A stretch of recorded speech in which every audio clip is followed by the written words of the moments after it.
Pad magazine interview here at the Danger Mafia Record Studio, and we have the one and only JMC here with us today. Happening, JMC. Check it out. So we're going to ask him a few questions, so don't you dare go anywhere. Alright, JMC, so the first and most common question anybody will ever ask you, who is JMC? Alright, well, JMC can consist of a lot of things. Like, it's me, myself, me, of course, I mean, it's my name for one. Let's put that, like, if you know my name, then you will know. But, it embodies change, you know. I'm a visionary, I'm a fighter, you know. That's what JMC is, you know. It's never give up, you know. Always go for your dreams, you know. And it's making a change. That's the main part I want to put emphasis on, because we don't have enough change today in music. It's always been stuck in one box. I feel like we just starting to get out of this. Oh, and shout outs to Kendrick Lamar, he won that Grammy up there. I see you, boy. But you know, it's getting to that point now, you know, where people are starting to wake up. I feel like we've been in the money, clothes, hoes era for a good minute. Yeah. You know, ever since 2000, even before then, you know, it just kind of some people, you know, lingering around. But I feel like now it's starting to become hip hop again. And like I said, that's what that focus on. That's what JMC is. You know, it's bigger than me. You know, it's the world. You know, and it's actually making a stand today for this time and era, and from here on out. You know. There's something more important than money and bitches? Yeah. That's what you're trying to make sure people understand. Yeah, I mean, it's all cool, you know. You win a lotto, hey, go ahead, you know, go do something, go do that. That sounds pretty fun, you know. But eventually, you're gonna want something to go back to, and I'm trying to be that one. Hey, you can always stop here, cause trust me, when you go broke again, look around all them bitches and them hoes or whatever, throwing that money around. Oh yeah, you gonna need a pick me up, and yeah, that female who was supposed to be that just ran off with your last 100,000. So I don't know what to tell you, but I got the CD for you. You can listen to, and that'll kick you up. It'll get you rebooted. Yeah. You know. All right. So, about how long have you been doing this? Well, I started doing poetry at 7.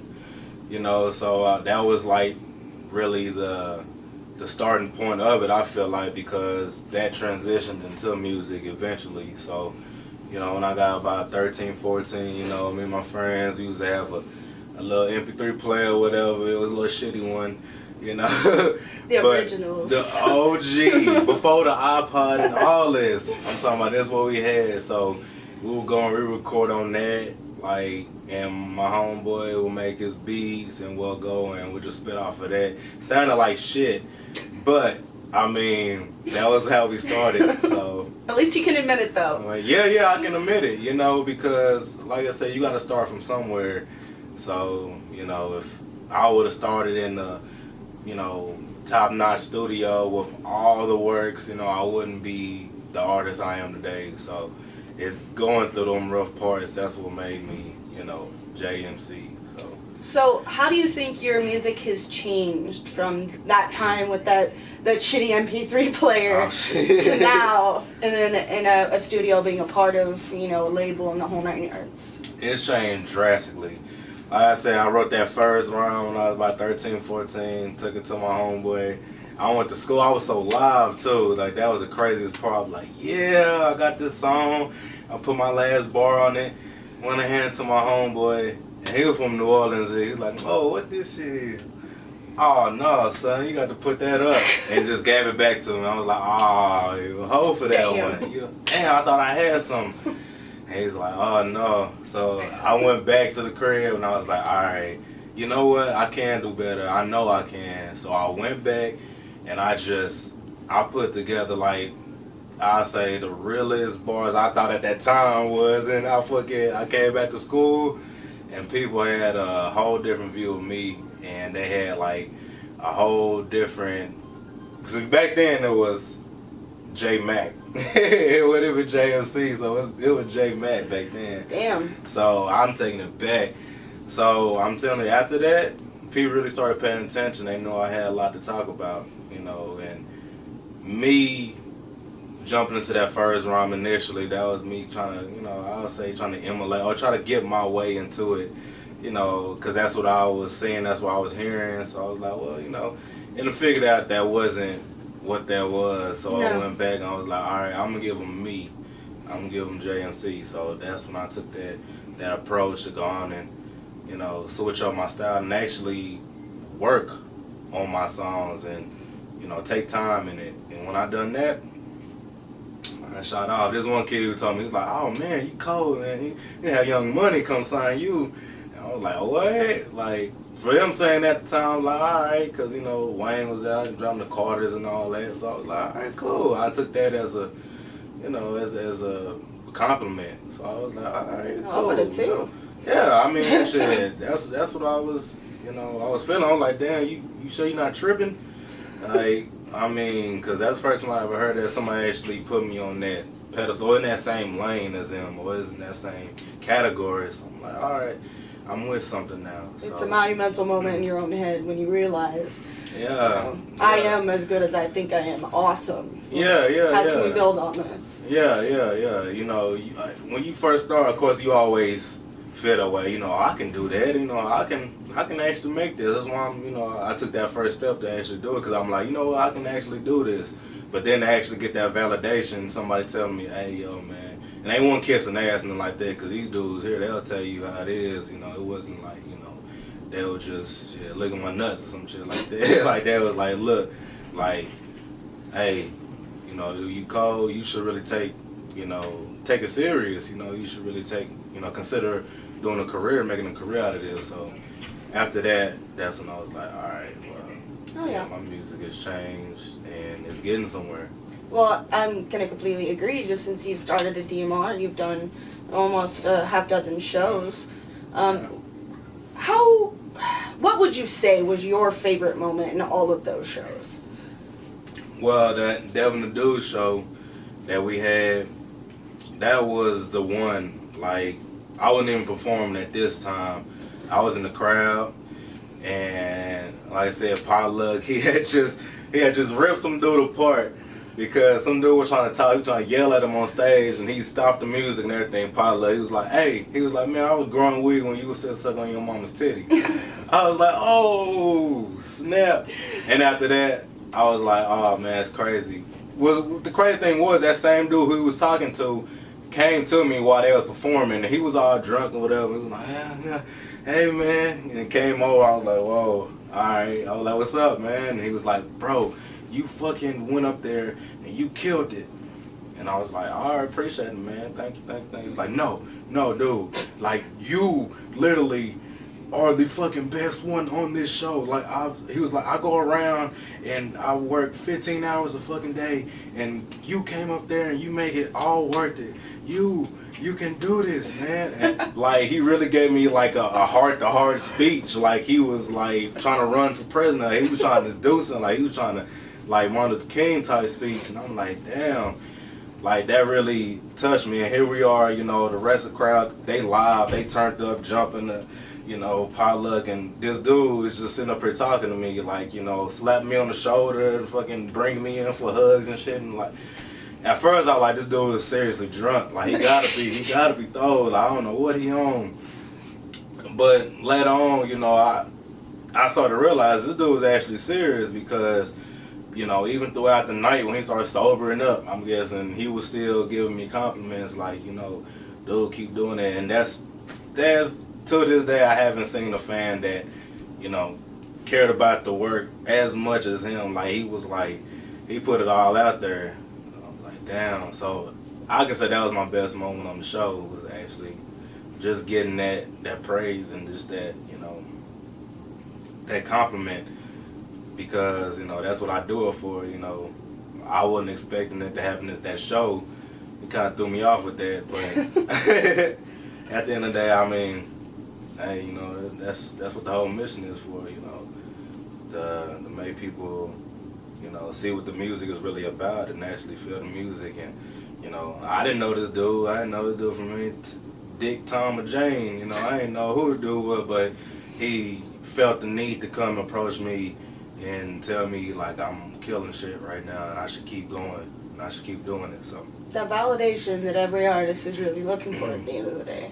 Yeah, you know, and to hear that somebody actually enjoys what you're doing and wants to hear more of it, it's got to be a really good feeling. Oh yeah, it's a great feeling, and like I said, I was already high as fuck. I was already throwed, and I'm like, damn, like, you know, this dude came and, you know, he talked to me. It kind of felt surreal. I was like, you know what? And I woke up the next morning, I'm like, you know what? That dude actually meant that, you know. I don't know where the dude is, but, you know, hey, man, if you watching this, like, you gave me a spark. And, you know, fans like you don't come across them every day. So, you know, appreciate it for the pick me up, you know, and for that heart-to-heart talk that you gave me. And, yeah, thank you for all that. All right, so let's move on a little bit.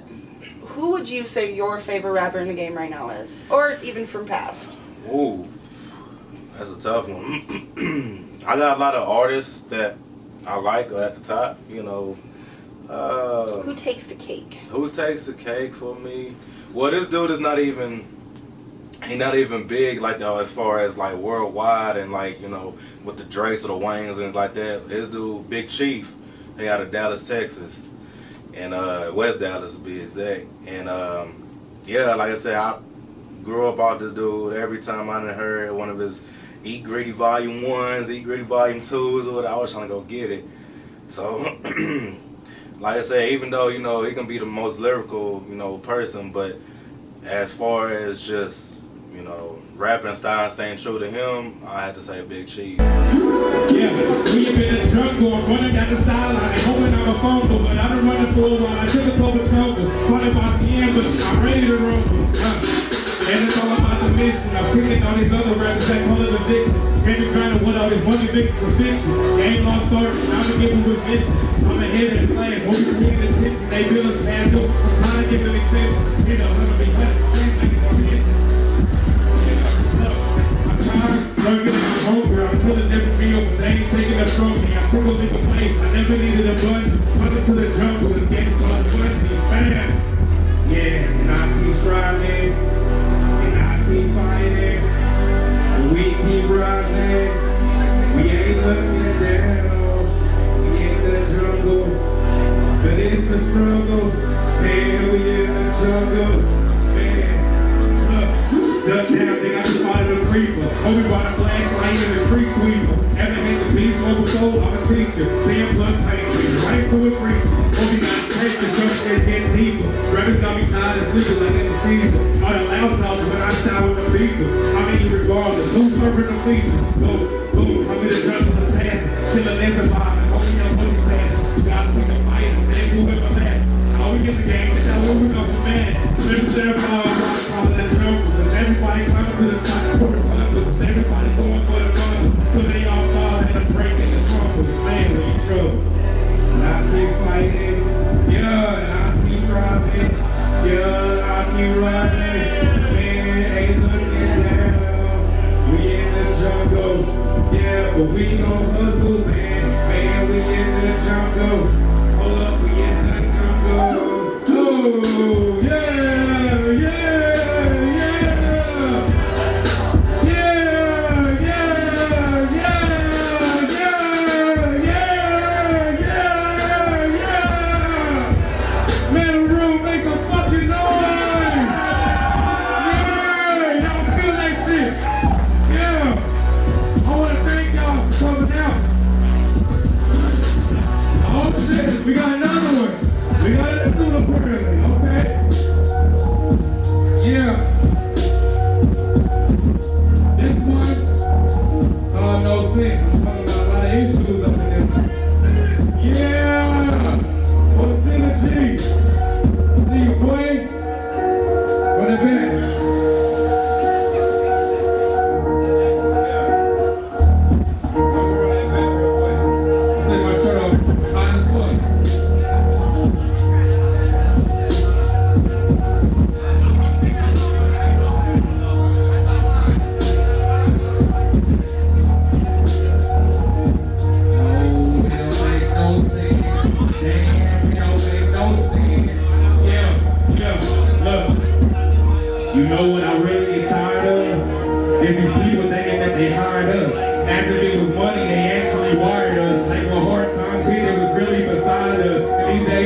These people talking about you won't even approach you. Walk out, feeling like I just got ripped out. Then you had it up the hill and I'm about to lift out. These people got it up back and they got it up quick throat. Forgot about the whole purpose, I'm watching it drift out. All they talk about is money and how they all feel so. But we trying to live my life, no matter how much I risk out. I'm mainly tripping cause my son is growing up in this foolishness. Where the world follows ponies with 2 rollings on their wrist. And it's sad cause it's they favorite artists and shortages. World training, gotta live underground at the notice.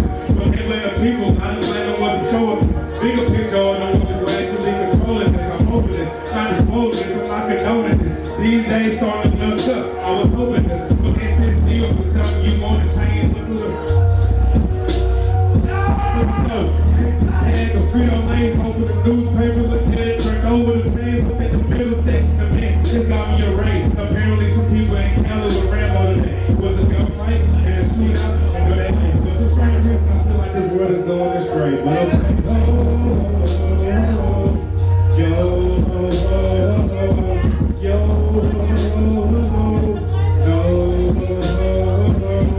No, it don't make no sense. Damn, it don't make no sense. Yeah, around about Dallas, Texas. You know, if you ever get a chance, go check them out. But yeah, dude got some flame. Oh, You yeah. know, he's definitely got the juice still. Well, hey, if this makes it all the way down to Texas, which I'm sure it will, make sure that you go check out this guy. And obviously, he's got some inspirational shit going on. We got JMC here right now. So, Yeah. I got one last question for you. Mhm. Let's hear a little bit about your upcoming projects. I know you're really excited about it. Oh yeah, GameStop. Oh, GameStop is gonna be a crazy project. Like, basically, it's just, you know, it's taking you back to the original, you know, means of hip hop and back to its original art form. You know, like I said, we got a lot of cats in the game today who just got famous off of YouTube or whatever, or off their videos that really haven't, you know, done their history. Yeah, they ain't put in no work, you know, they ain't done shit. They ain't went and listened to no other, you know, musicians or, you know, artists back in the day. It's like they got into it, you know. They was growing off of, what, Soulja Boy or something like that? Like, I don't know who they're growing up off of, but they just getting it and they just shooting off the top. So it's basically, it's like GameStop. It's like, man, hey, look, sit down. I'm gonna show you what it really is, you know. So that's basically what the project consists of, you know. And we gonna have 6 songs on there, you know, and it's all gonna be me, JMC, and it's basically come get your game here. You know what I'm saying? Hey, if you gonna get it somewhere else from here, you know, hey, make sure you get it here first, and if you don't, hey, you can always come back to it. But yeah, GameStop's gonna be a crazy project, and I'm really looking forward to that. But yeah, like I said, GameStop is that one. It's basically like because what it means to me is like stopping and taking that time to actually talk to the young people and actually talk to the ones who are coming up, because I feel like that's not enough today. It's too many people flashing what they got, and, you know, and what they're doing, that life they portray. You know, they really don't even talk to the youth. They don't even, you know, look out for them. So, like I said, GameStop has a lot of things, but the vocal point of it is me talking to them, talking to the youth, and saying, you know, hey, you know, pulling their coattail, like, how long, slow down with this. You know, it's more to it than just that. And just spitting crap out of your mouth, yeah, just and hoping it goes somewhere. Yeah, just mumbling words, trying to turn up on the track. Like, man, you know, it's all cool, whatever. No disrespect to those dudes who do that, but it takes some type of skill when it comes to this. You know, it's an art form. You know, I can't go make a stick figure and be like, this is the greatest masterpiece that's ever existed. Go get it. It's just like, okay, dude, they stick figures. Like, you know, you're not really doing much with that. So, like I said, that's what it's about, and that's GameStop. It's just basically talking to the youth, like, look, man, you know, it is a bigger world out there. You know, you ain't seen everywhere. Yeah. You know, so Oh yeah. that's what it's about. Well, ladies and gentlemen, make sure you guys check out GameStop. It'll be hitting the shelves this summer, if not earlier. Also, a big shout out to James from Pen and Pad Magazine for making this all happen. You guys have a wonderful night, and thank you for tuning in. Damn.